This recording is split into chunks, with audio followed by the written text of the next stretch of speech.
Already initiation பார்த்தாச்சு. இப்போ elongation பார்க்கலாம். எலாங்கேஷனில் பார்த்தீங்கன்னா மொத்தம் 3 ஸ்டெப் இருக்குது. ஃபர்ஸ்ட் ஸ்டெப் வந்து டிஆர்என்ஏ என்ட்ரு ஆகுது. செகண்ட் ஸ்டெப் என்னன்னு பார்த்தீங்கன்னா peptide formation, peptide bond formation. மூணாவது ஸ்டெப் என்ன பார்த்தீங்கன்னா டிரான்ஸ்லோகேஷன்.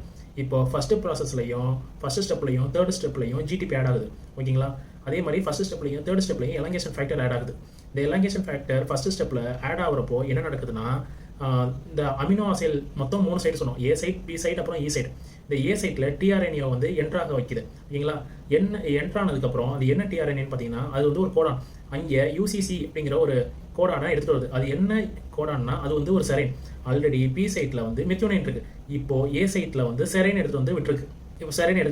இப்போ இந்த எலாங்கேஷன் ஃபேக்டர் வந்து வெளியில் தள்ளுறதுக்காக என்ன பண்ணுதுன்னா ஹைட்ரோலைசிஸ் ப்ராசஸ் மூலமாக இந்த ஜிடிபி வந்து ஜிடிபியாக மாற்றி எனர்ஜியை எடுத்துக்கிட்டு எனர்ஜியை யூஸ் பண்ணிக்கிட்டு இந்த எலாங்கேஷன் ஃபேக்டரை வெளியில் தள்ளி விட்டுருது.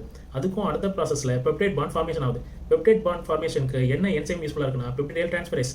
ஓகேங்களா? அந்த என்சைம் வந்து எப்படி யூஸ்ஃபுல்லாக இருக்குது அப்படின்னா இந்த 70S சப்யூனிட் சொன்னோம்ல, அதில் வந்து 50S ஆகும் 30S ஆகும் இருக்குது. அந்த 50Sக்குள்ளார 23Sங்கிற ஒரு RNA இருக்குது. ஓகேங்களா? அதுதான் இந்த என்சைமை அதுதான் இந்த ரியாக்ஷனை கேட்டலைஸ் பண்ணுது. ஸோ இந்த இடத்துல வந்து இந்த 23S RNAங்கிறது வந்து ஒரு ப்ரோட்டீன் கிடையாது. ஸோ ரைபோசோமுக்குள்ளார அந்த என்சைம் கேட்டலைஸ் பண்ணது இருக்குல்ல, அது வந்து என்சைம் நம்மள ப்ரோட்டீன். ஆனால் இந்த இடத்துல வந்து ரைபோசோமுக்குள்ளார இது இந்த என்சைம் வந்து ரைபோசைம். அதுக்கப்புறம் பெப்டைட் பாண்ட் ஃபார்ம் ஆனதுக்கப்புறம் பெப்டைட் பாண்ட் வந்து யாருக்கும் நடுவில் ஃபார்ம் ஆகுதுன்னா, இப்போ மெத்தியோனைன் வந்து ஒரு கையை கொடுத்து செரைன் கிட்ட ஒரு பாண்ட் ஃபார்மேஷன் ஆகுது. ஓகேங்களா? இப்போது மெத்தியோனைன் செரைன் இது ரெண்டும் பாண்ட் ஃபார்மேஷன் நடக்கிறப்போ இந்த பி சைட்டில் உள்ள மெத்தியோனைன் ஏ சைட்டில் போய் அந்த கோடானுக்கு மேலே செரைனுக்கு மேலே மெத்தியோனைனும் இதுவும் பாண்டாகி நிற்குது. இப்போ வந்து பாண்ட் ஃபார்மேஷனுக்கு அப்புறம் என்ன நடக்குதுன்னா டிரான்ஸ்லோகேஷனில் அந்த எலாங்கேஷன் ஃபேக்டரும் ஜிடிபியும் சேர்ந்து என்ட்ராகுது. அதுலேருந்து ஹைட்ரோலைசிஸ் ப்ராசஸ் மூலமாக ஜிடிபியாக மாறுது. அப்போ வந்து ஒரு எனர்ஜி கிடைக்குது.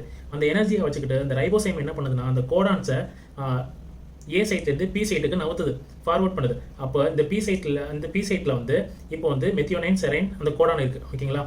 அதே மாதிரி இப்போ ஏ சைட் வந்து கொஞ்சம் எம்டி ஆகும். இப்போ பி சைட்லேருந்து இ சைட்டுக்கு அந்த கோடானை திரும்பி மூவ் பண்ணுது. திரும்பியும் மூவ் பண்ணுறப்போ பி சைட்டு எம்டி ஆயிரும். இ சைட்டுக்கு வந்து அந்த கோடான்ஸு இ சைட் வழியால் எக்ஸிட் ஆகி வெளியில் போயிடும். ஸோ அப்புறம் ஏ சைட்டில் திரும்பியும் அந்த கோடான் வரும். ஸோ இதே மாதிரி சைக்கிள் ரிப்பீட்டாக நடந்துக்கிட்டே இருக்கும். அடுத்து டெர்மினேஷன் அடுத்த இதில் பார்ப்போம்.